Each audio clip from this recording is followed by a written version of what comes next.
What's up everybody, Jossie here, and in today's video we're going to be unboxing the 14-inch M1 Pro MacBook Pro. We're also going to be doing some first impressions, so be sure to give this video a thumbs up and consider subscribing for more content like this. So I've actually been waiting for the 14-inch MacBook Pro for about 2 years now, or whenever we started hearing those rumors that Apple would be releasing a 14-inch MacBook Pro. I actually didn't pre-order this 14-inch M1 MacBook Pro. This is the base model that starts at $2,000. I actually did buy the 13-inch M1 MacBook Pro a few months ago, and I should have honestly just waited. With all that being said, let's get into the unboxing and first impressions of the new 14-inch M1 Pro MacBook Pro. The M1 MacBook Pro 14-inch that we're going to be unboxing is the base model.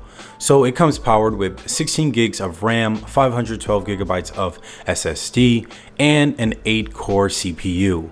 Now, I haven't decided if I'm going to stay with the base model 14-inch because I think it makes more sense for me to upgrade to 10 cores, especially since I'll be running pretty powerful applications as a software engineer and content creator like Premiere Pro, Xcode, and other applications.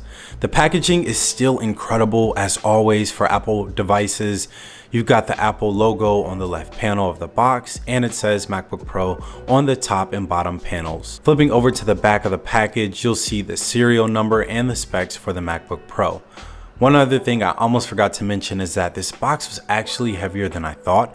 One thing you'll notice about these new generations of Macs is that they're beefier because they're really designed for the pro user, not necessarily for someone looking for a very thin and lightweight laptop.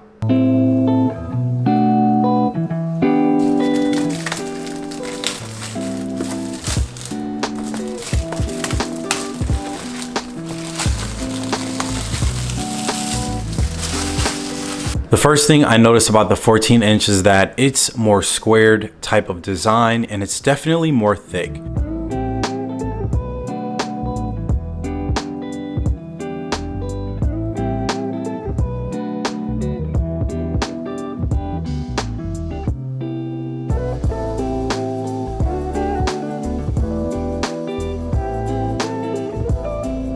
Inside the box is the new MagSafe charger and the 67-watt USB-C power adapter. MagSafe will be really convenient to use, especially when traveling, so I'm happy to see that back. One thing you'll notice is that Apple seemed to listen, so it almost feels like this new generation of laptops took a step backward, or in the past to go forward, if that makes sense. I think these laptops remind you of like that 2015 MacBook Pro models that everyone loved, with a much better display. All right, now that we took a look at what's inside, let's officially pull the paper off for the first impression.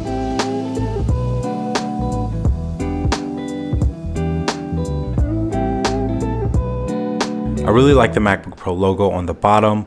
That's a really nice subtle touch to make this device feel like the next generation of laptops. You'll notice at the bottom of the laptop there are chunkier feet, so the laptop is raised, which makes sense. The vents are at the bottom and the vents need to get air. Also, I think that gives you a better experience when you're using the laptop and not using any external peripherals. Ports. Arguably the biggest topic surrounding this new refresh of laptops. I've really been looking forward to Apple adding ports opposed to removing them because, let's face it, no one likes dongles. We have the MagSafe port, 3 Thunderbolt 4 USB-C ports, 3.5mm headphone jack. We've got the HDMI 2.0 port, which was really surprising, but I'm glad they brought it back because I found myself not having enough ports to charge, import footage, and connect to an external display. So I'm very happy we have the dedicated HDMI port. And of course, the SD card port that they got rid of for like 4 or 5 years, which really didn't make sense considering so many content creators rely on transferring footage from their SD cards to their laptops. Now let's talk about this keyboard that has a blend of new school and old school. You have a full row of function keys with Touch ID that replaces the touch bar that we all kind of stopped using after a while anyways. You'll notice that the keys and distance between each key is pretty identical with the previous generation of laptops. But there's like this tray design for the back plate or black surrounding plate that matches the keycaps underneath the keys, which adds striking contrast to the rest of the chassis, especially if you have a silver MacBook Pro. But on the space gray model, the contrast is less noticeable. The last thing I want to talk about is the new panel Retina display. This is the most exciting part of the laptop in my opinion. I'm all in on this display. It really caught my attention when I was at the store.